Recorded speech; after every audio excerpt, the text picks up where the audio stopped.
Hello gamers, Lorvos here today with a guide on Warlock tanking for Season of Discovery. To start off, I do want to mention that most of what I'm going to talk about here today is going to be based off of personal preference and what I found that works for myself. Obviously, there's still a lot of tinkering to do, and I suggest you do that to see what works best for you. Good thing about like Season of Discovery is runes can be changed out whatever you want. So you might change out runes for every single fight if you want. But the runes that I'm going to talk about today and the talents and everything is pretty much geared to where you can use this for every fight. You don't really have to swap them out if you don't want to. They'll still work. So yeah, let's just start off with the runes.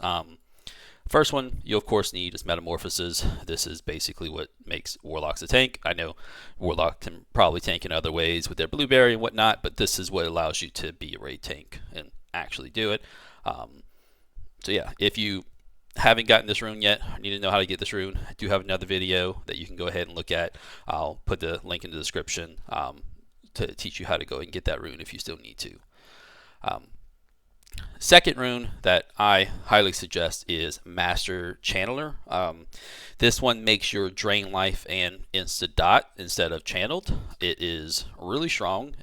It costs a lot more mana, of course, 100% to be exact, and it heals you for 50% more each time it deals that damage. It is really strong. It tends to be one of my top damage dealers whenever I'm looking at details. It's usually right up the top with like Searing Pain. Very, very strong. It will allow you to mana tap a lot, which you're going to mana tap a lot. I'll talk about that a little bit more later. But yeah, you're constantly getting that health back with Drain Life, which allows you to just mana tap more. Basically, your health and mana stay up really high. So with this, your healing meters will probably be pretty close to healers at some points. Other rune that I suggest is Incinerate. Incinerate is really strong. You use it as an opener typically. I probably won't use it very often outside of your opener because it does have a long cast time. However, using it as your opener, really strong, especially to keep that your immediate threat, because you cast that, does a lot of damage, and then increases all your fire damage that you deal by 25% for the next 15 seconds. That's really good because you're going to be casting Searing Pain a lot. Searing Pain gets a lot of threat already, and then you're just adding a lot more damage on top of that. So it's if you have a single target, like if you're on a boss, you cast this, and then you just start spamming Searing Pain. I don't think anybody's going to get any aggro off of you outside of taunt. Damage isn't going to take it from you. It's really good.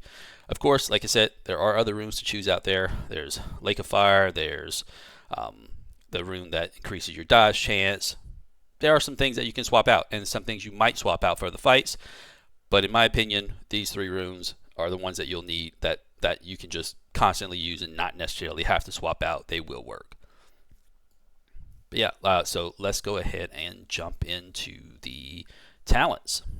All right, now with the talents, there's going to be one talent first off that I definitely think everyone should get, and that's Improved Corruption. Improved Corruption, if you get all 5 points into it, makes your Corruption an insta-cast dot, and that's going to be very important because we're tanks now as Warlocks. So casting times are going to be knocked back because you'll be getting hit. So this is something you're extremely going to want. It's going to increase your damage.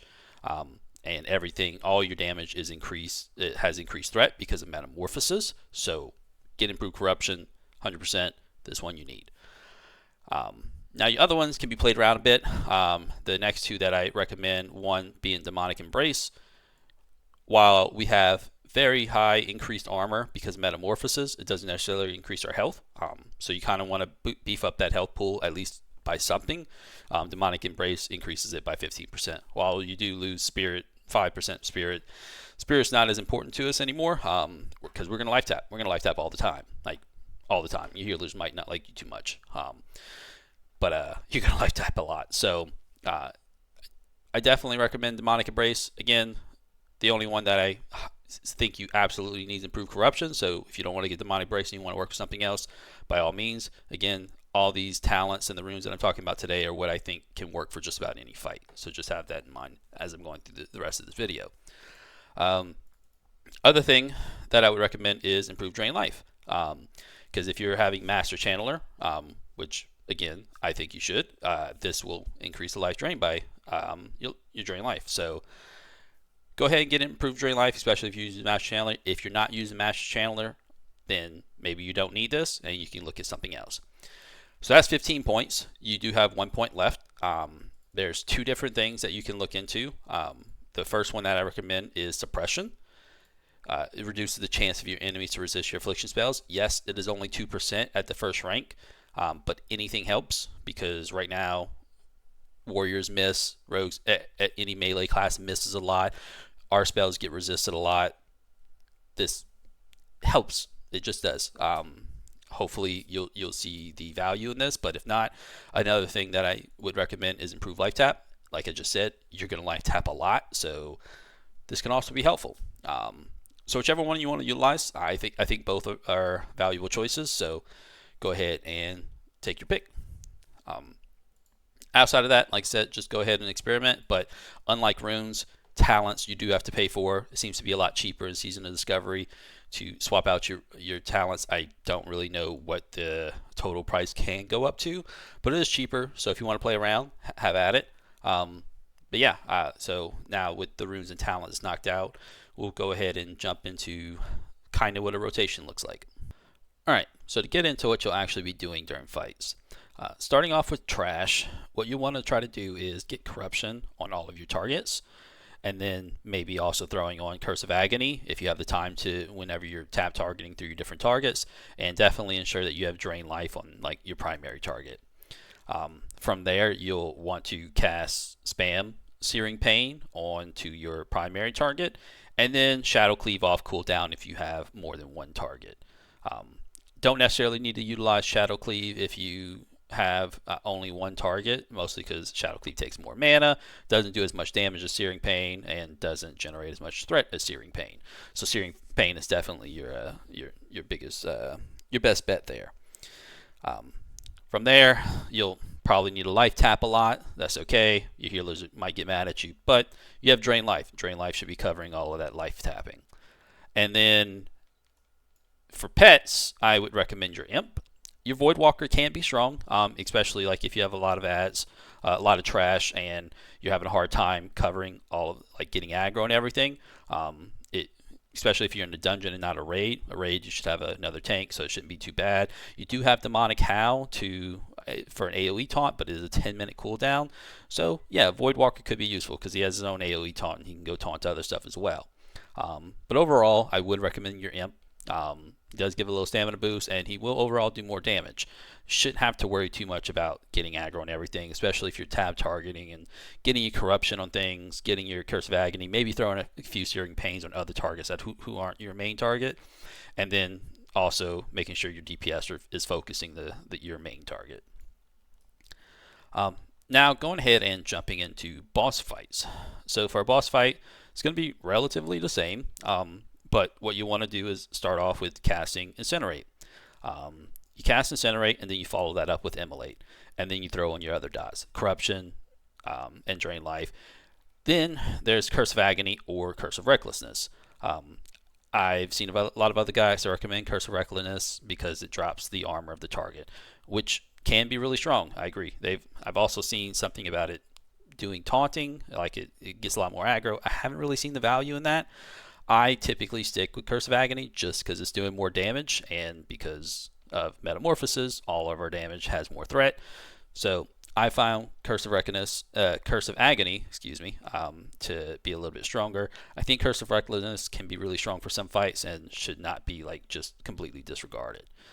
But yeah, from there, again, going back, like once you have all your dots on, spamming Searing Pain. If you're in a raid and you have another tank and he aggroes, that could give you time to hit up Incinerate and Immolate again. Outside of that, though, I don't recommend Incinerating Immolate because they both do have cast times, kind of long cast times, and if you're getting damaged, you'll be getting that pushback. So after the start of the fight, I wouldn't worry about keeping Incinerate and Immolate up. I just don't recommend it. You'll be wasting time, taking damage. Pretty much you should be making sure Corruption stays up, Drain Life constantly off of cooldown, soft cooldown, cast it again, and then Curse of Agony or Curse of Recklessness. Recklessness lasts a lot longer, so you don't really have to worry about it as much. Agony's 24 seconds, so you'll definitely want to re-top that off. Again, from there, you'll be life tapping a lot, searing pain a lot, and drain life. That will be for the most part what you're doing. Of course, topping off corruption. But yeah, that will be the majority of how you'll be doing things. And then from there, just don't be a noob like me and forget to put on demon armor. I forget to put that on a lot. It's kind of silly at this point, but yeah, make sure your demon's armor's on. It's really strong. And then one last thing, you do have demon charge. You could probably use that for trash packs and you're pulling and whatnot. Unfortunately, for a boss fight, demon charge can only be used outside of combat, and you're gonna really want to start your pull off with incinerate. So yeah, go ahead, cast incinerate. Don't worry too much about demon charge. I think demon charge is really good. I mean, it's nice that we have a charge. Could be used to jump around to trash packs, but yeah. That will be pretty much it for how this entire guide is going to go. If you have any questions, go ahead and leave it in the comments, and thank you for watching. If you want to enjoy this video, hit the like and subscribe button.